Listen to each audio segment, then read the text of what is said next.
9th, 1944. Allied troops in Normandy have moved inland. The work of the U.S. Navy and Coast Guard and the combined Allied sea forces has been done. Work not without a price in men and materiel.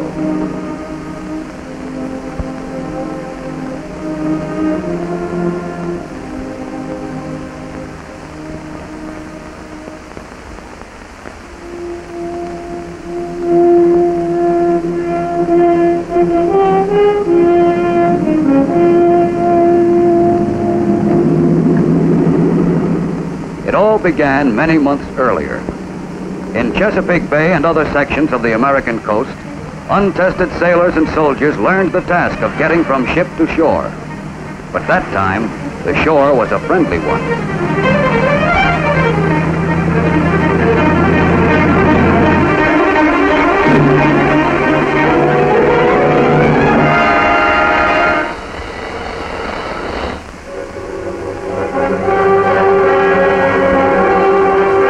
Then, with part of their training finished, they left the United States.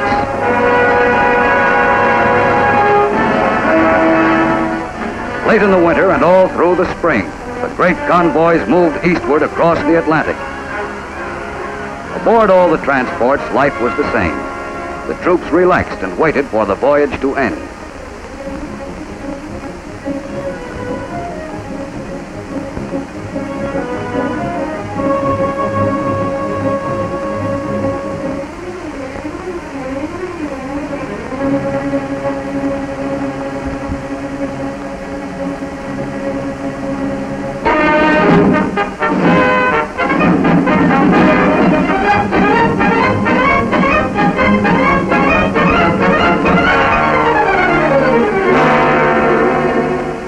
All along the coasts of Great Britain that spring, the training went on.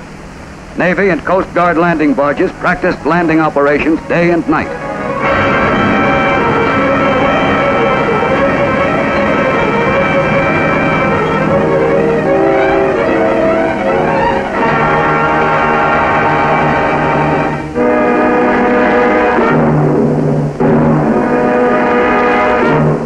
Meanwhile, the larger landing craft, LSTs and LCIs, carried on their maneuvers, learning to land at a given spot at a certain time.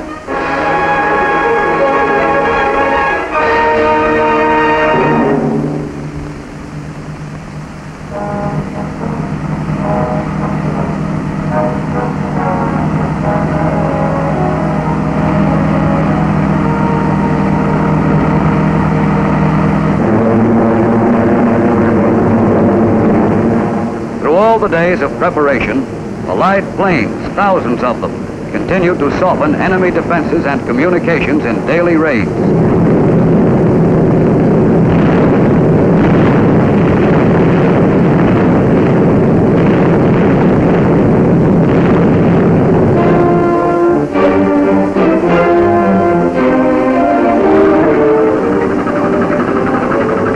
Off the southern coast of England, thousands of ships from all Allied nations are preparing for the invasion signal.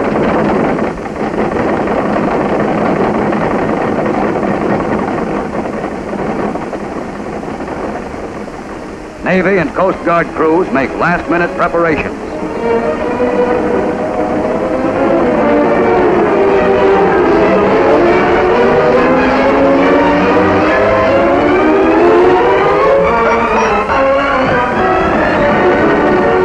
When the K-rations come aboard, everyone knows that D-Day is drawing near.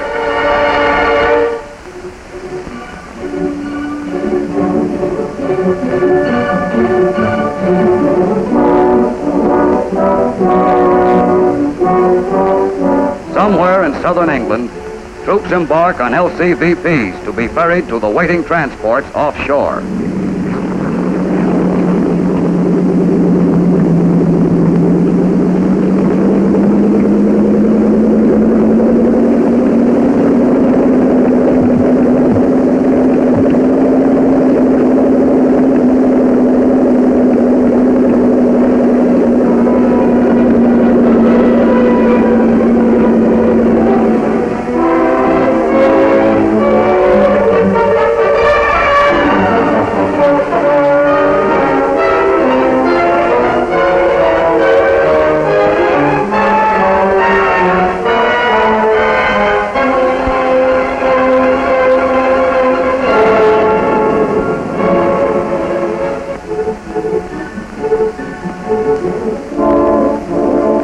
June 5th. The LCIs are loaded.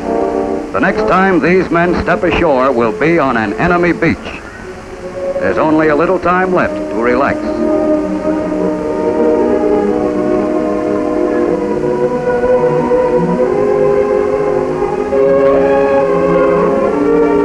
And the bombing attacks of the Air Force are intensified. Now the raids are continuous.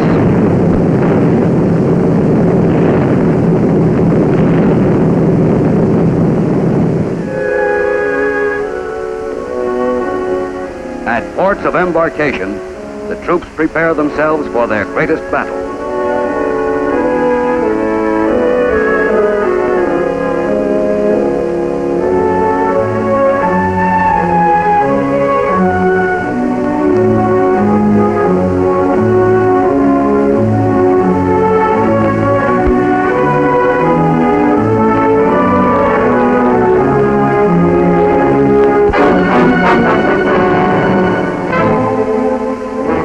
Coast Guard officer briefs his men, and all along the coast, sailors receive their final instructions.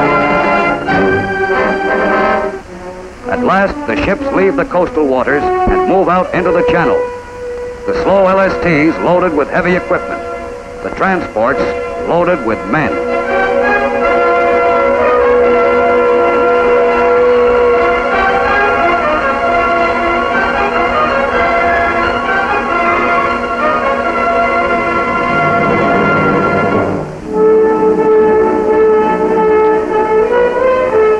Fast warships screen the mighty invasion fleet from enemy raiders. At 15:30, a Coast Guard flotilla of LCIs leaves, loaded with engineers, medical corpsmen, and infantry.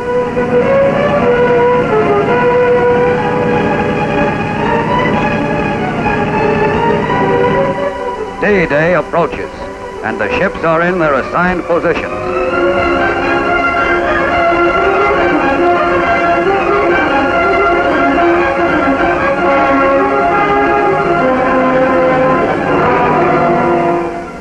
For some of them, like the Coast Guard manned transport Chase, it is the fourth invasion in European waters.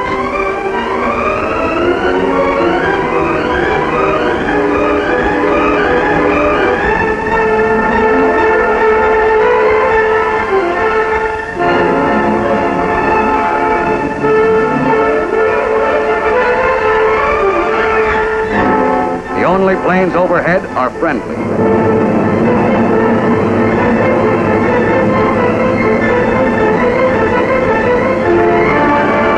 From the 83-foot Coast Guard rescue boats to the Navy's powerful battle wagons, the invasion fleet is moving towards France.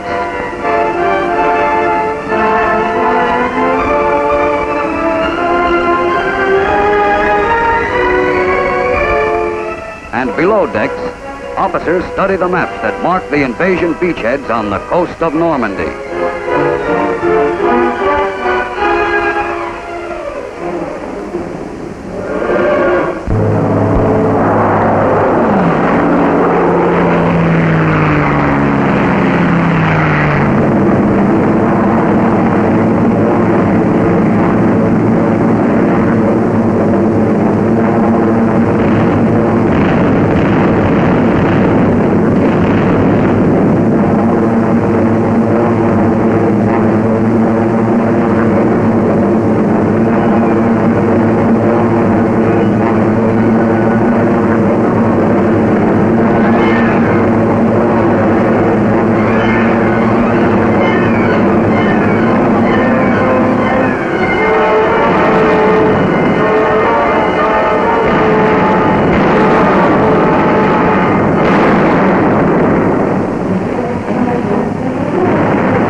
Some of the landing barges are stopped by concrete obstacles built far out in the water by the enemy.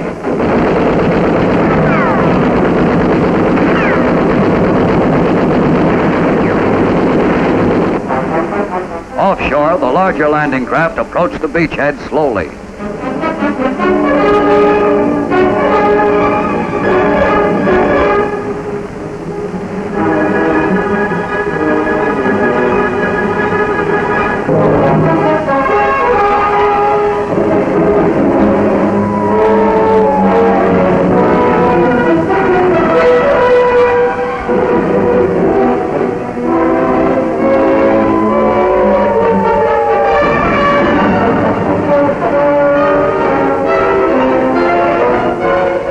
Aboard the LCIs, the troops prepare to land. The beach is still empty, and the crossfire of German guns still rakes the shore.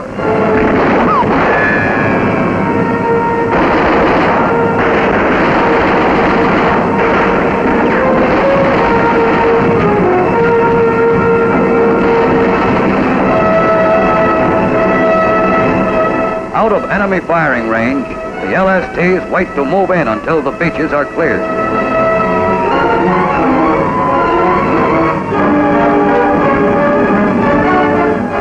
The arrival of motorized equipment marks the end of the first phase of the landing. The LCIs, their first loads of men now on the beaches, go out to the transports to ferry more troops inshore.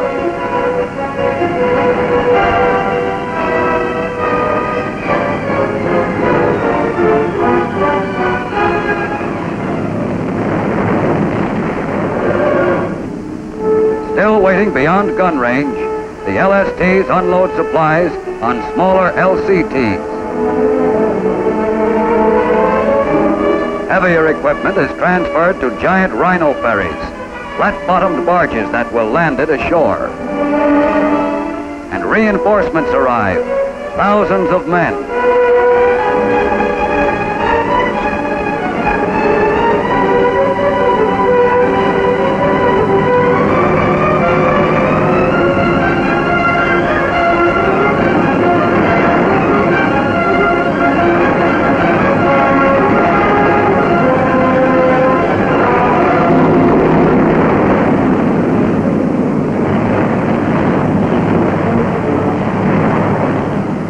Defeated and disarmed, the first German soldiers captured in France wait until someone has time to evacuate them.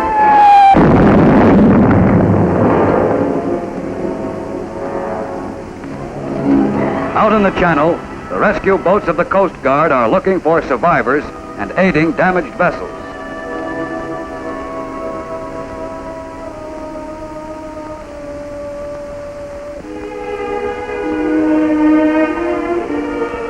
And the hospital ships are waiting for the wounded.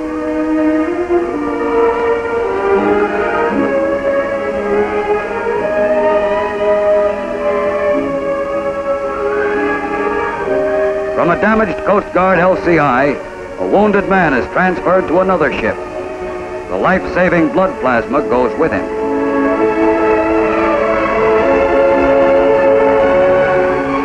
Another Coast Guard manned LCI, badly crippled, could not reach the shore, and its wounded are removed.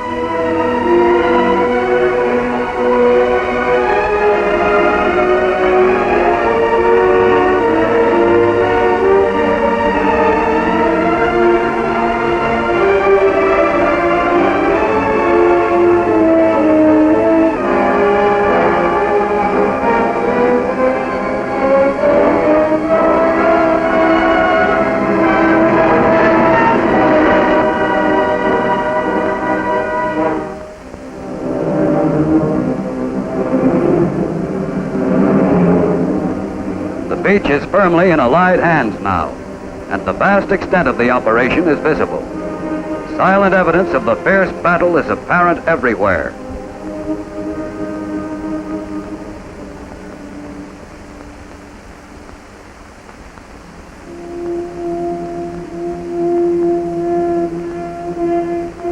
But in a few days, many of the damaged ships will be afloat again.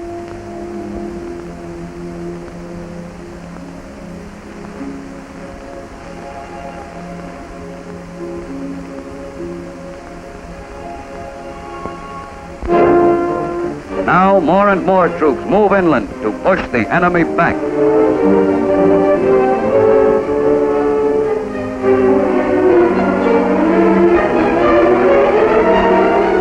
And the LSTs land their cargoes on the beach.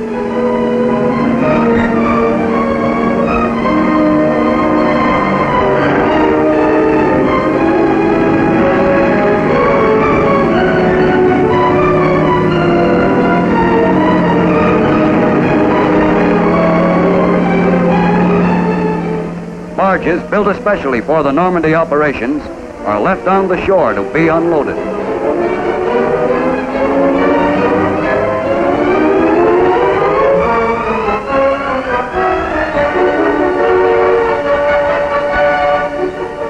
During the daytime, there are only Allied planes in the air. But at night, German bombers harass the beachhead and drop mines offshore.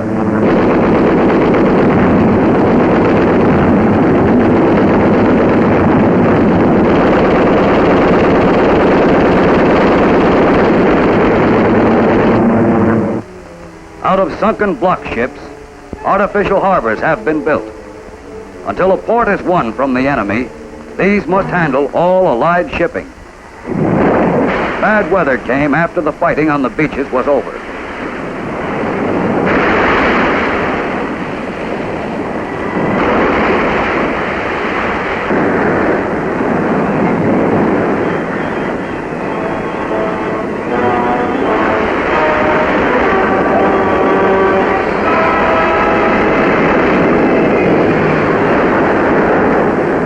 The heavy storm left a trail of damaged ships.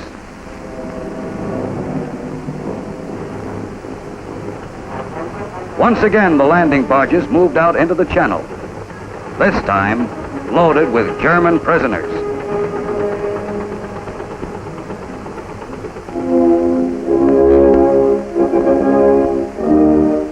In England, prisoners board a Coast Guard transport.